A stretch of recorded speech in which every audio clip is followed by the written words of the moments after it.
AKG centre ആക്രമണ case പ്രതി youth Congress നേതാവ് സുഹൈൽ ഷാജഹാന് കോടതി ജാമ്യം അനുവദിച്ചു. ഹൈക്കോടതിയാണ് ജാമ്യം അനുവദിച്ചത്. ജൂലൈ 2-നാണ് ഡൽഹി വിമാനത്താവളത്തിൽ വെച്ച് ഇയാൾ പിടിയിലാകുന്നത്. ഇയാൾക്കായി ലുക്കൌട്ട് നോട്ടീസ് പുറപ്പെടുവിച്ചിരുന്നു. വിവരങ്ങൾ ഷബന സിയാദ് നൽകും. ഷബന, എന്തൊക്കെയാണ് വിവരങ്ങൾ? അതിന് 2022 ജൂലൈ 1-നാണ് രാത്രി 11:30യോടുകൂടി AKG സെന്ററിലേക്ക് സ്ഫോടക വസ്തു എറിഞ്ഞ് കെട്ടിടം തകർക്കാൻ ശ്രമിച്ചു എന്ന കേസിലാണ് ഈ യൂത്ത് കോൺഗ്രസിന്റെ പ്രവർത്തകനായ അല്ലെങ്കിൽ നേതാവായ സുഹൈൽ ഷാജഹാൻ അറസ്റ്റിലാകുന്നത്. ഇയാൾക്കെതിരെ നേരത്തെ കോടതി പോലീസ് ലുക്കൌട്ട് നോട്ടീസ് പുറപ്പെടുവിച്ചിരുന്നു.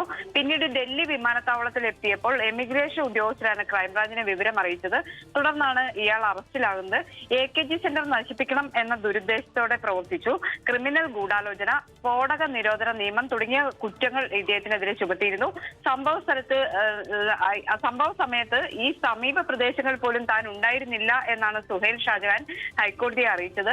അതുപോലെ കുറ്റം സമ്മതിച്ചു എന്നതടക്കം കെട്ടിച്ചമച്ച കഥകൾ ഉണ്ടാക്കി വസ്തുതകൾ പരിശോധിക്കാതെയും ശാസ്ത്രീയ പരിശോധനകൾ നടത്താതെയുമാണ് തന്നെ പ്രതി ചേർത്തത്. അതുകൊണ്ട് തന്നെ ജാമ്യം അനുവദിക്കണം എന്നൊരാവശ്യം ഉന്നയിച്ചിരുന്നു. അതുപോലെ ഈ കേസിൽ അറസ്റ്റിലായ മറ്റ് 3 പ്രതികൾക്കും കോടതി നേരത്തെ ജാമ്യം അനുവദിച്ചിട്ടുണ്ട് എന്നും ചൂണ്ടിക്കാണിച്ചിരുന്നു. ഈ സാഹചര്യത്തിലാണ് ഹൈക്കോടതി ഇപ്പോൾ ഉപാധികളോടെ ജാമ്യം അനുവദിച്ചത്.